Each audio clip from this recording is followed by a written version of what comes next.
Please welcome Reverend Warnock, candidate for U.S. Senate.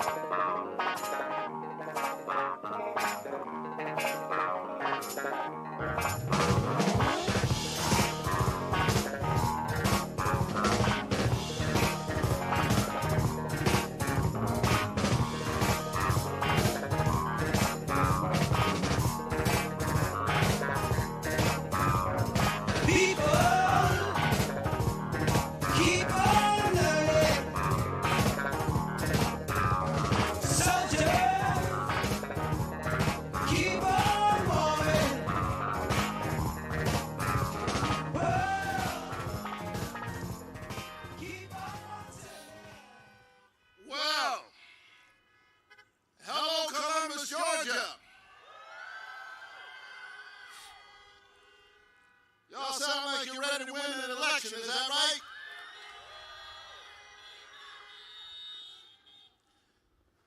We want to say to the rest of the country, welcome to the new Georgia, welcome to the blue Georgia.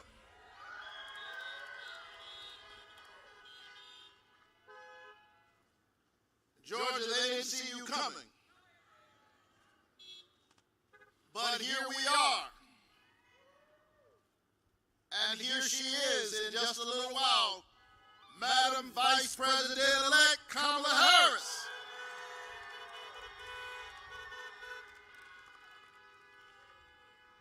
I like the sound of that.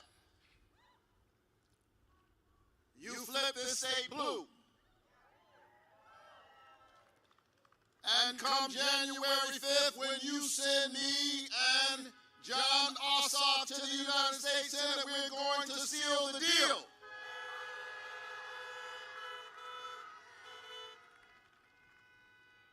So make sure that we keep this momentum going all the way to January 5th. Don't let up for one bit. January 5th is election day, but let me tell you, we should no longer be talking about election day. There's no such thing. It's election season. We can't wait until January 5th. Anything can happen. Ice stormed in Georgia, you know we're in trouble. And so start voting now. During this early voting period that goes through December 31st, make voting part of your holiday plan. Don't wait. There's too much at stake. Because the foremost words ever uttered in a democracy are, the people have spoken.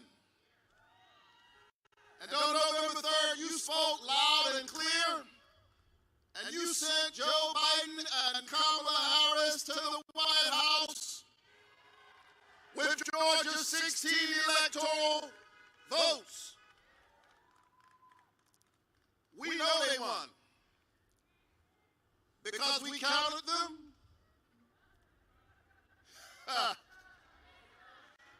And then we counted them again. And then we counted them again.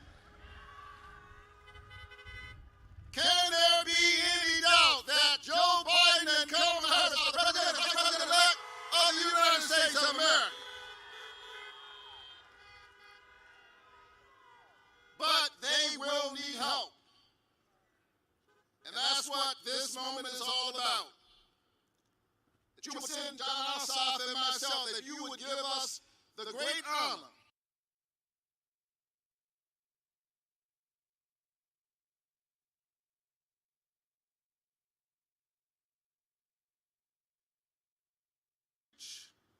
from every Sunday. As pastor of Ebenezer Baptist Church, spiritual home of Dr. King and the great John Lewis, who would be telling us right now, vote like you never voted before. And I'm honored just to be a part of this effort. I really am. Because no matter whatever I've been able to achieve, I've never forgotten where I came from. I was raised in public housing. one of 12 children in my family. I'm number 11. 12 kids. My folks are preachers and they clearly read the Bible. Be fruitful and multiply. I'm the first graduate of a 4-year institution in my family. Morehouse College.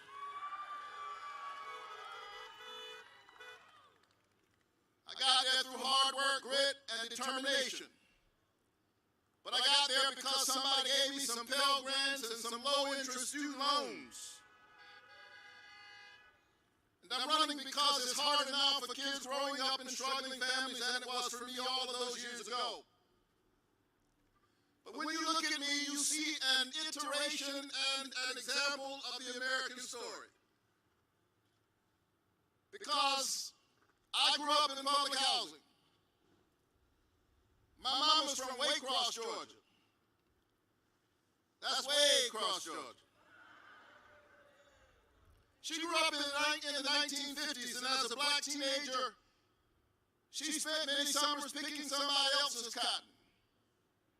She spent many days picking somebody else's tobacco.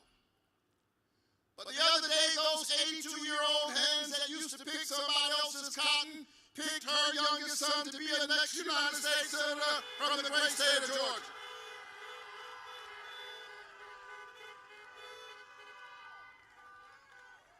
And that's what I like about America. I love America because it is a great country that gives us the path to make it greater. And the way we make it greater is for the people to stand up. We're the only ones who can. This is our democracy. It doesn't belong to the politicians. It belongs to the people. They serve at our pleasure. And so I'm deeply honored. The stakes of this election cannot be overstated. We've got to pass COVID-19 relief. We've got to make sure that workers are at the center of any relief that we provide. We've got to protect ordinary people. We've got to look out for our frontline workers, for our healthcare workers, for our police officers and our firemen and firewomen. We've got to look out for those who put it all on the line for us, who risk their lives by saving lives every day. We've got to get this vaccine distributed safely and efficiently. We've got to make sure that communities of color and other marginalized communities don't find themselves at the back of the line.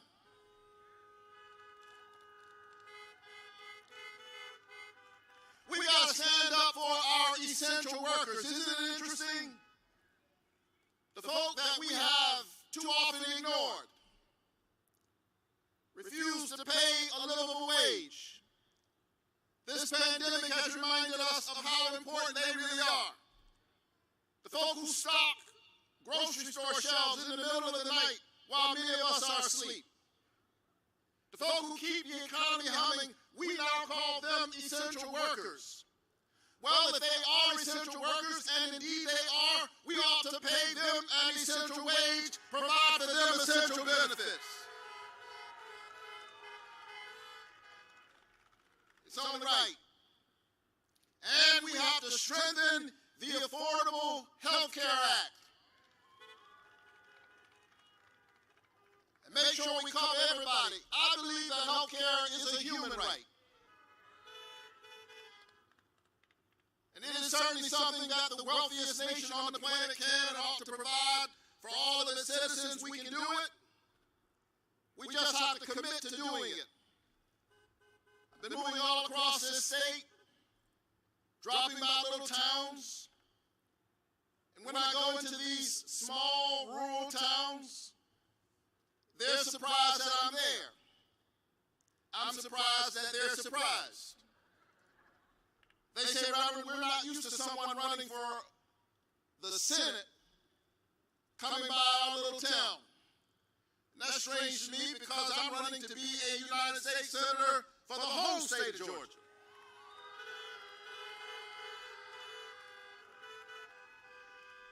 And too many of our rural areas have been devastated. We've had 9 hospitals closed in this state in 10 years because we refuse to expand Medicaid. Georgia deserves a United States senator or 2 United States senators who believe that health care is a human right, who will strengthen the Affordable Care Act instead of trying to get rid of the Affordable Care Act, and who will make sure that people with pre-existing conditions can never be denied coverage from health insurance companies.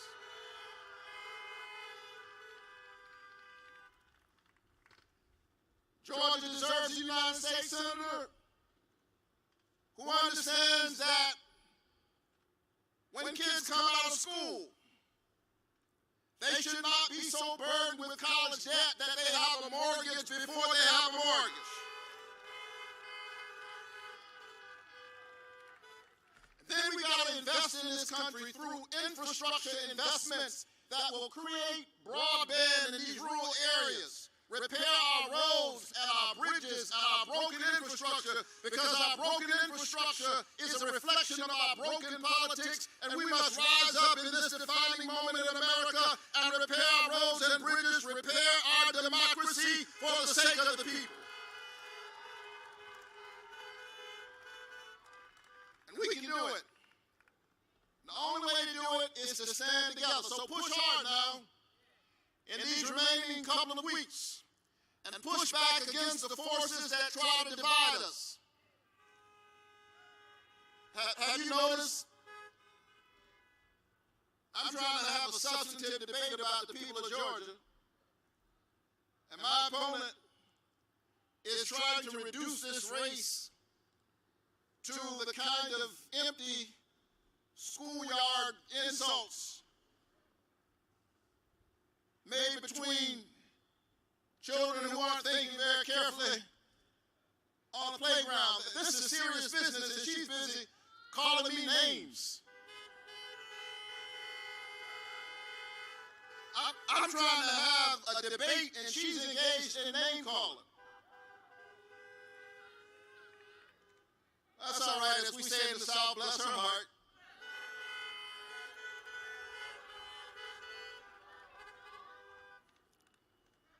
She can call me whatever she wants. Here's what I believe. I believe that health care is a human right. We can provide it in the richest nation on the planet. I believe that seniors should not have to choose between buying food and buying prescription drugs.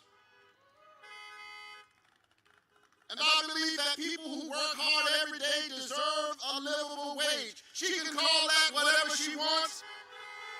I call it common sense.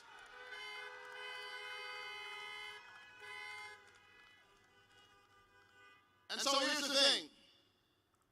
I know it's dark, but we can get through this together. We the people can do it. That is the covenant we have with one another as an American people. We, the people. Who are we?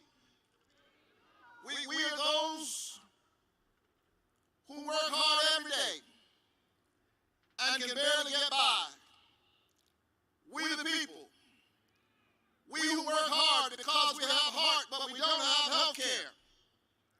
We the people. We who work to make others rich, but we can barely make the rent. We the people. We who are trying to struggle and make our way through college and technical school and vocational school so we can contribute to the great American democracy. We the people. We who are doing okay economically. But deep in our heart, we know that something is amiss, that something is wrong, and that it needs to be repaired. And we, the people, are the ones who can fix it in this defining moment in American history.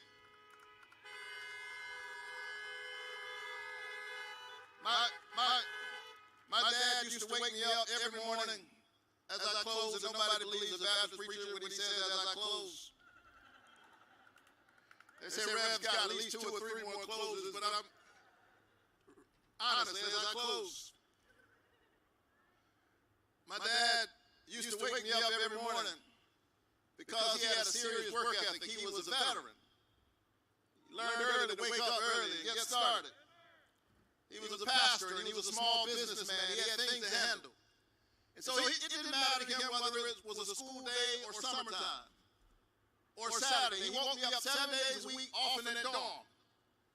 And he had a way of saying, son, get up, get dressed, put your shoes on, get ready.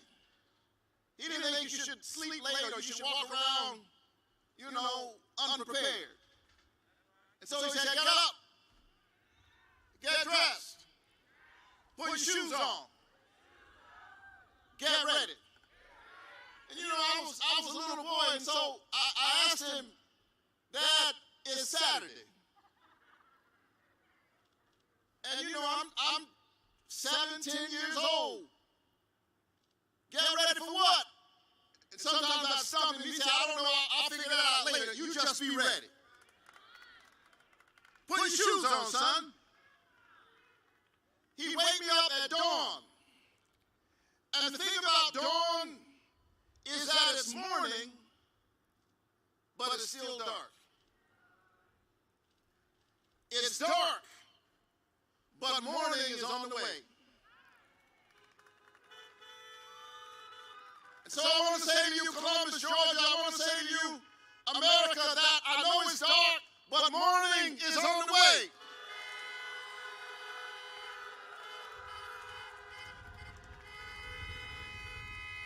And weeping may endure for the night, but joy comes in the morning. Are you ready to win this election? Well, get up. Get dressed. Put your shoes on. Get ready. Call everybody you know. Tell them it's time to vote like we've never voted before. Get up. Get dressed. Put your shoes on. Get ready. Until we have affordable health care, until we have a livable wage, let's fight together, let's struggle together, let's stay together, let's pray together, let's march together, and together we win. God bless you.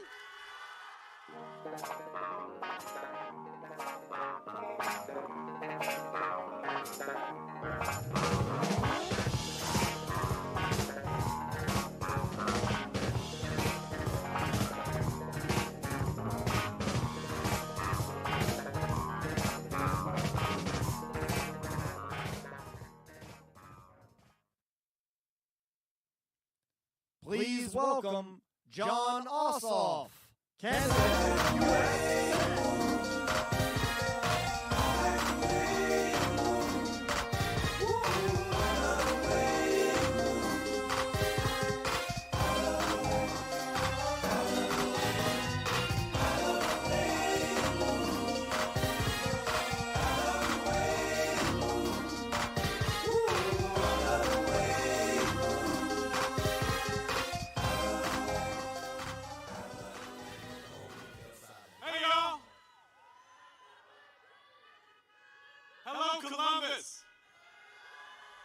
Columbus, give it up again for my friend, Reverend Raphael Warnock.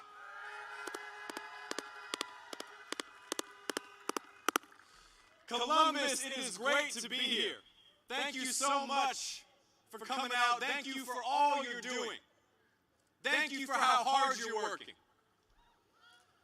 Thank you for joining us this morning to welcome the Vice President-elect of the United States, Kamala Harris.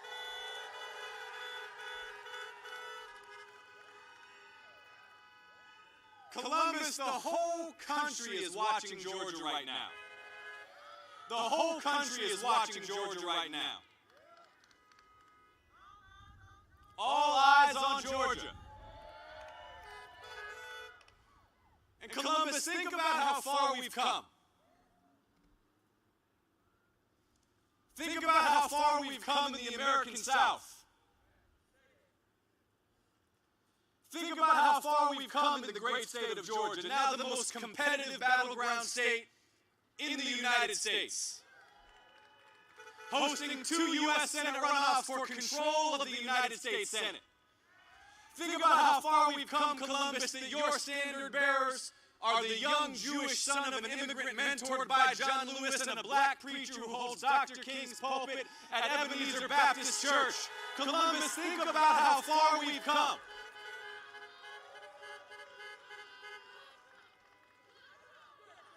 Good trouble.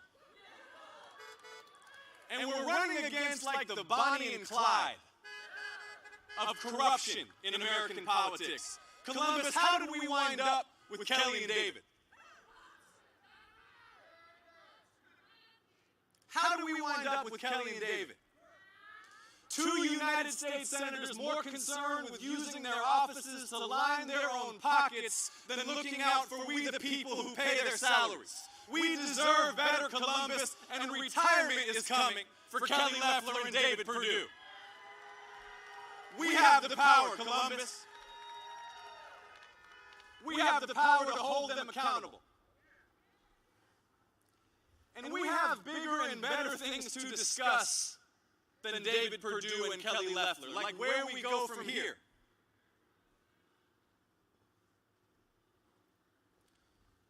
Georgia has the power to decide where we go from here.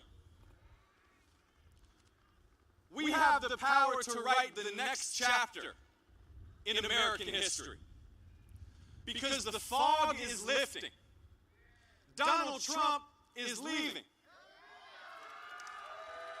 He may not know it yet, but Donald Trump is leaving, and Georgia voters sent Donald Trump packing. You did that. So what comes next is up to us. In Columbus, we are building a movement for health and jobs and justice for the people. Health and jobs and justice for all the people.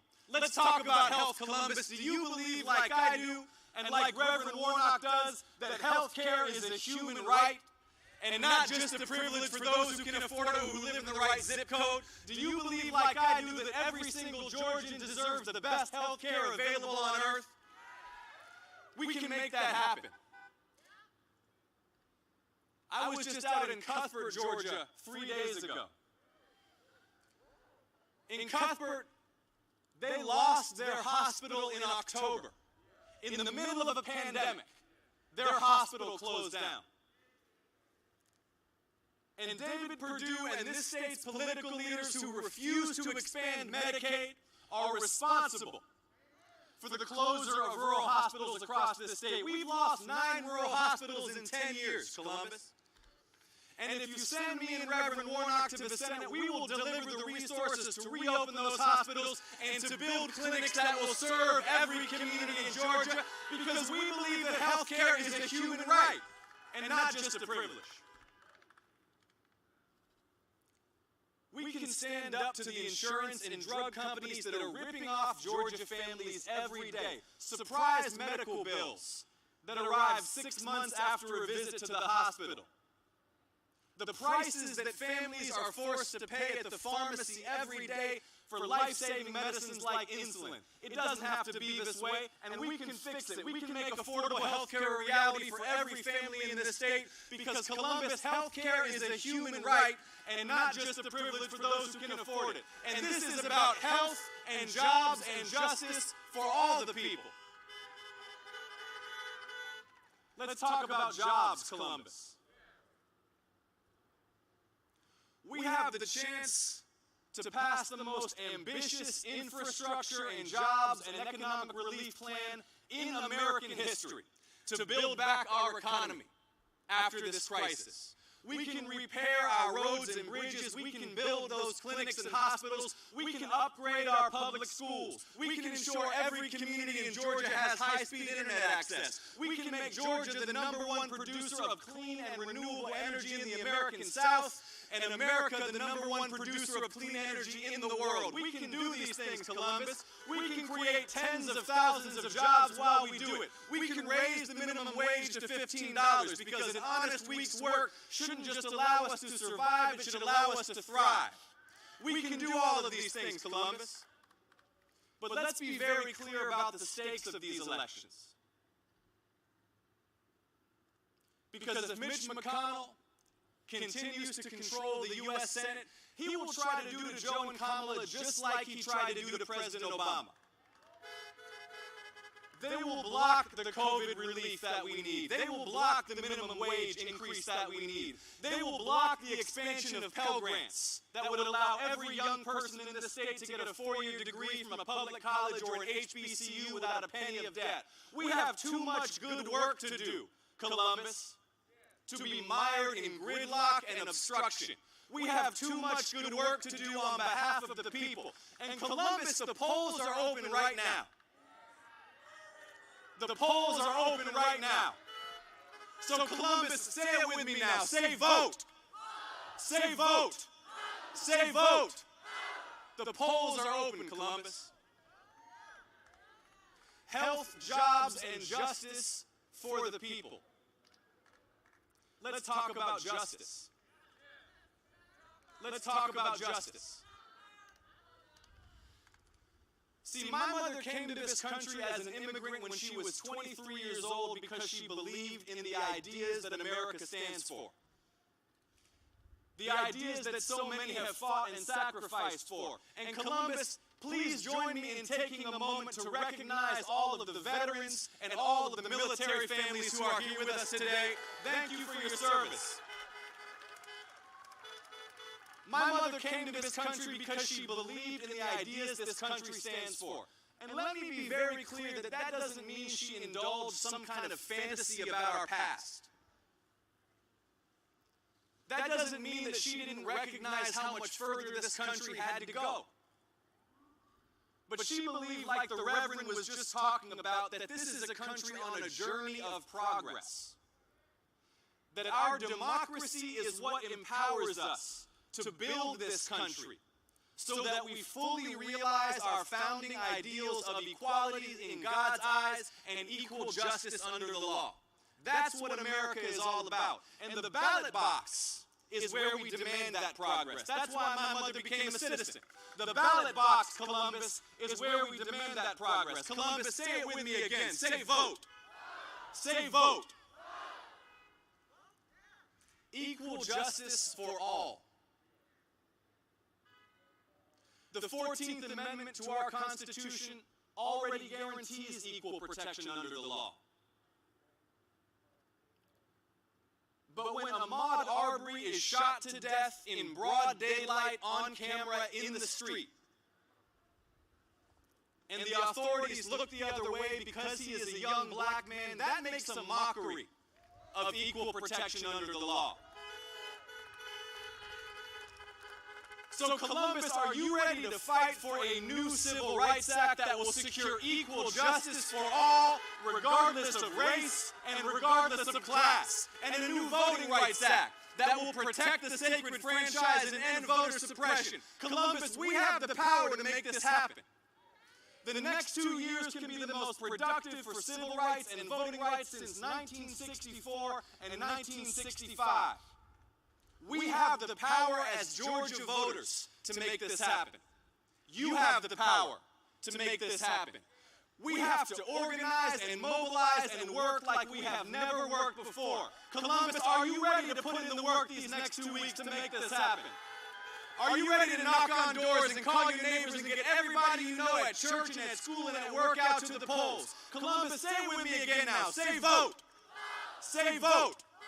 Columbus, join me once again in thanking the Reverend Raphael Warnock for running for office. Columbus, join me again in welcoming the next Vice President of the United States, Senator Kamala Harris. Columbus, let's do this together. Let's do it from a place of love and compassion and decency and unity. We are turning the page on 4 years of hatred and fear and division and racism.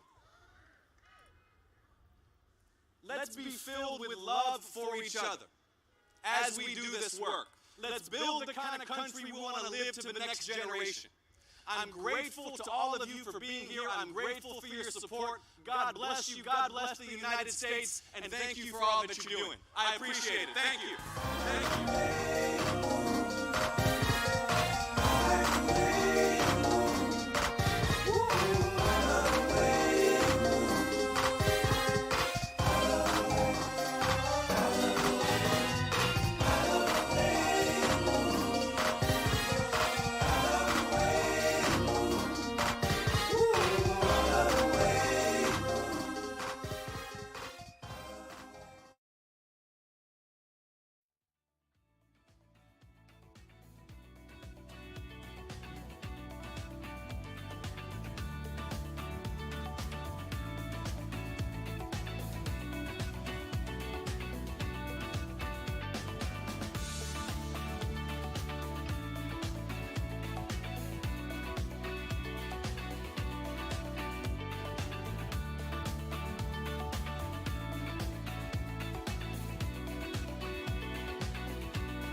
Vice President.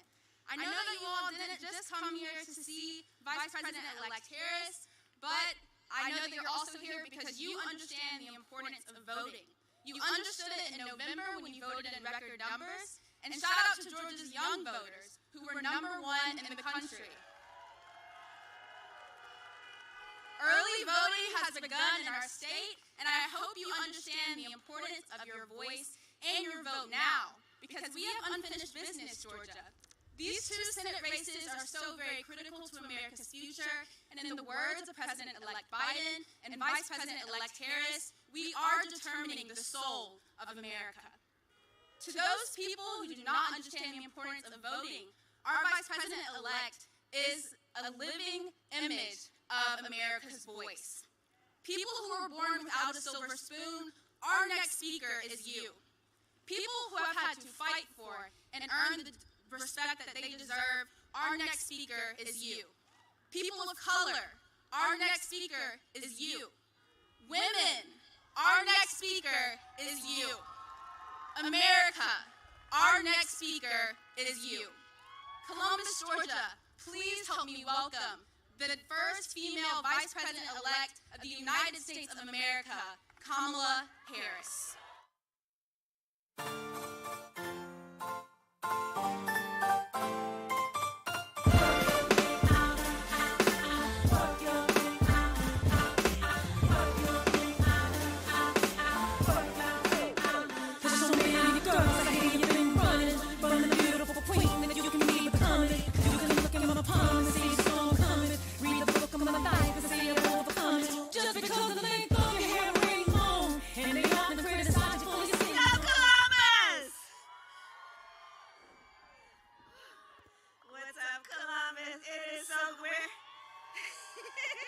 Where's BJ? Where'd you go? How about BJ? Tell me. Can we please give it up for her? So, BJ, I don't know what she doesn't do because she does everything. You got to know about her because she is an incredible leader. She, through this campaign up to November, was organizing folks, was registering folks, everyone from young students to the younger of the oldest of us. She has been organizing people and still continues to be such a leader. And when I look at someone like BJ, I know our future is bright. Let's give it up for BJ.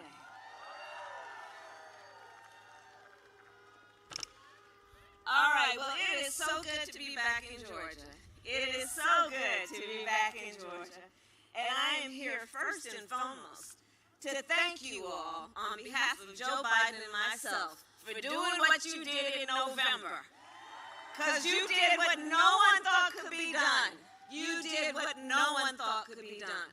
And you made a statement not only about who is Georgia, what is the voice of Georgia, what are the priorities of Georgia, what Georgia will not allow to be denied about Georgia, but you also made a statement about who we are as a country.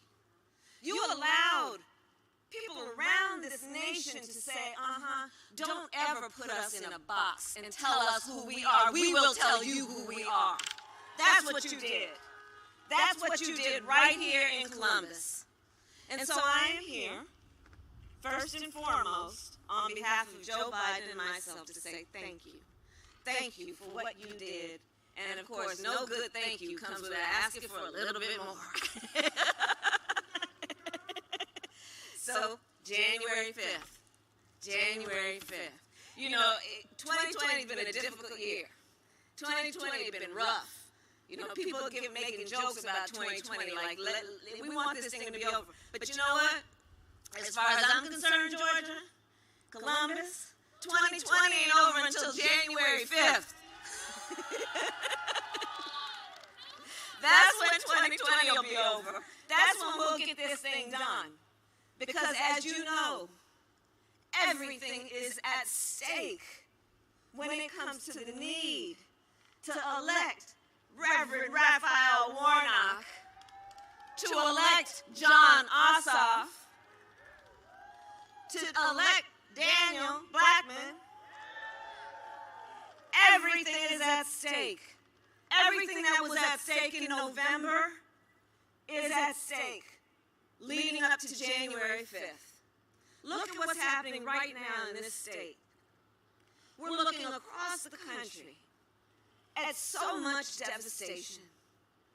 People who have lost family members, lost time being able to go to work, lost time in terms of our children's education and the days of their education they have missed. There's been so much loss these years, and in particular this year.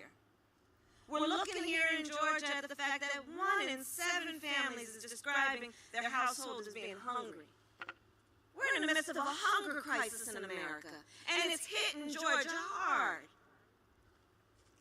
1 in 7 describing hunger in their households.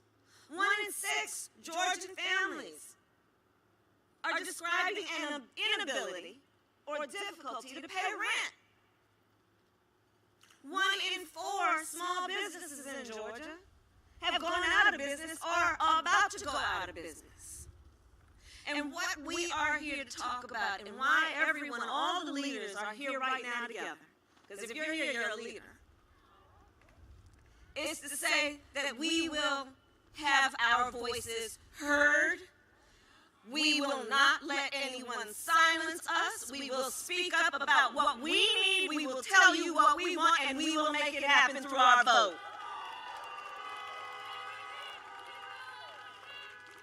And just like you did, you will do it again. And here's the thing, you know, I was here, Joe Biden was here, we were all here together in Georgia before November. And remember how we knew what was at stake and the challenge ahead of us. We knew, like Stacey Abrams been telling us and organizing against it, that there would be powerful people trying to prevent us from voting. We knew the kind of games they would play to make it difficult, to suppress our vote, to make it confusing, to discourage us. And in November we talked about that and we said we know the challenge that is before us. Well, the same challenge exists today. And so we again ask, as it relates to January 5th, the question we asked in November: why are so many powerful people trying to make it so difficult for us to vote? We have to ask the question, why? And we know the answer.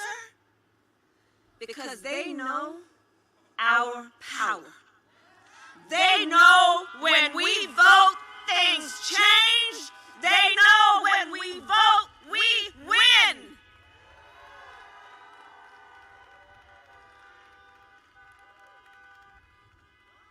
So what we did in November, we can do again because it comes from a very deep place inside of us. Understanding this is not about a dance. This is not about a gesture. This is about our lives. This is about the lives of our children. This is about the life of our community and the lifeblood of our nation. Now, you all know I was elected to the United States Senate 4 years ago. Actually, bittersweet night. It was the same night Donald Trump was elected. But I was elected to the United States Senate, becoming only the second black woman in the history of the United States Senate to be elected. Only the second. I am currently the only black woman in the United States Senate.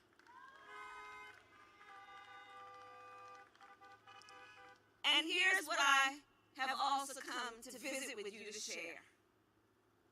The decisions that are made in that body, in the United States Senate, there are only 100 senators. They call the United States Senate the most deliberative body in the world. They elect people, we elect people for 6 years in the United States Senate because the job is so important and potentially so powerful. And it's so important in terms of representing the state as a whole that we want to give people the amount of time that is necessary for them to establish themselves and a voice for their state in a way that they are not only leaders for their state but national leaders. It is in the United States Senate where I went to the floor, they call it the well of the Senate. It's a grand building, our United States Capitol is beautiful. And the panels, wood paneling, been there forever.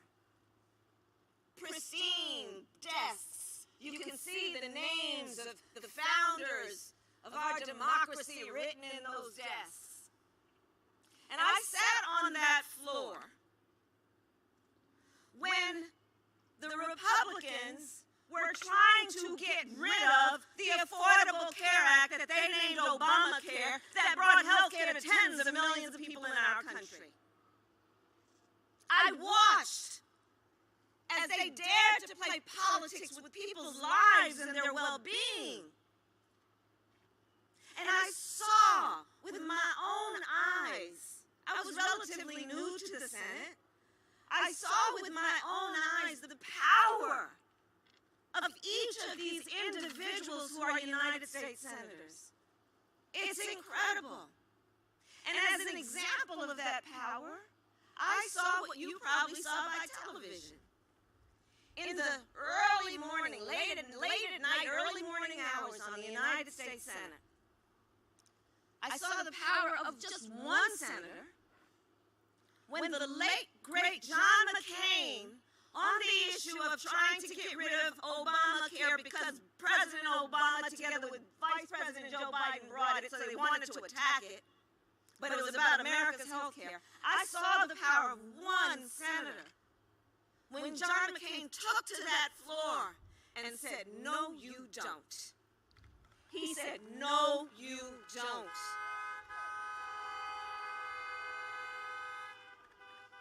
The power of just one individual. And Georgia, Columbus, you got the power to send two.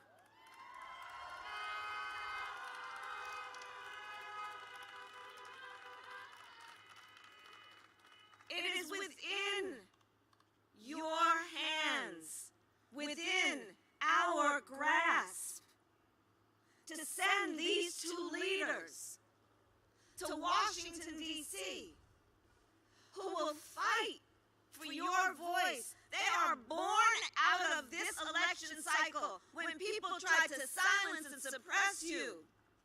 But they were triumphant. They were born out of this election cycle when people dared to try and have us count 3 times your vote. And they are here to tell the story. They are born out of a moment when people dared from other states like Texas to recall your vote and your voice. But they live to tell the story. They are strong. They have survived these games people are playing because they are the strong voices of the people of this state.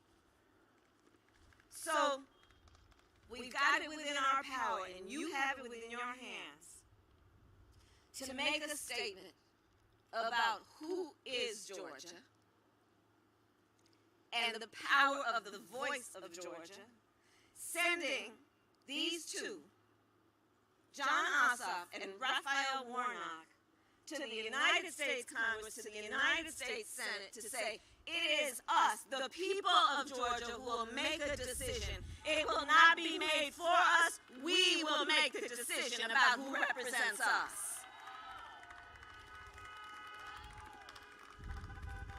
So let's get this done. Let's get this done. And you know, I'm not here to tell you what's in your best interest, but I am here to say that the decision you make, the work you put into it, will impact people who you may never meet, people who may never know your names, but because of what you have done and are prepared to do, their lives will forever be better. When we look at this slogan, That's about health. It's about jobs. It's about justice. That represents some of the most important voices in America that must be heard, cannot be overlooked. Raphael and Jon will do that. They will do that. This will not be easy. And it is within our power to change the course of the history of this country. Changing the balance in the United States Senate, which is what this election will do, will make all the difference about everything that they have talked to you about on this very stage this afternoon. As it relates to Medicare and Medicaid and an expansion here in Georgia, it would expand coverage for over 500,000 people, 500,000 people, depending on the outcome of this election. Joe Biden and I are saying, look, in places like Columbus, up and down Georgia, we've got Title I funded schools, which are the schools in the neighborhoods with some of the lowest tax base. And because our system is still kind of messed up, we fund school districts based on the tax base of a community, which of course means that in those communities that have the highest needs, they often have the fewest resources. We've got to deal with that. One of the ways Joe and I intend to do that is to triple Title I funding. But we need Raphael and Jon in the United States Senate to see that through. We are talking about respecting the need of all Americans to have economic health and well-being in a way that they have the dignity of being able to raise their families knowing that their hard work pays off. So Joe and I are talking about what we need to do to make sure that folks who are first-time home buyers get a $15,000 tax credit to be able to put a down payment or closing costs to buy a home. But we need the support and the votes to do that. We're talking about how we've got to support our small businesses. You know, here in Georgia, our small businesses, our black-owned businesses, are part of the economic lifeblood of our community. And they're closing.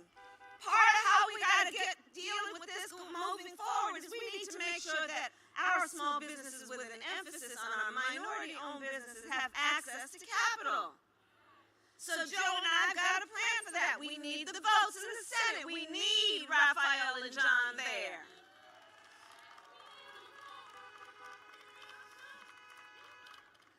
When we're talking about what we need to do, as it relates to equal justice under law, those words are inscribed in that beautiful marble building called the United States Supreme Court. It's an ideal that we know we will always fight for and have not yet reached. And so we need to have folks who understand the importance of reforming our criminal justice system, reforming policing, doing what must be done to say, let us ban chokeholds and carotid holes. George Floyd would be alive today. Let us have a national standard for use of force.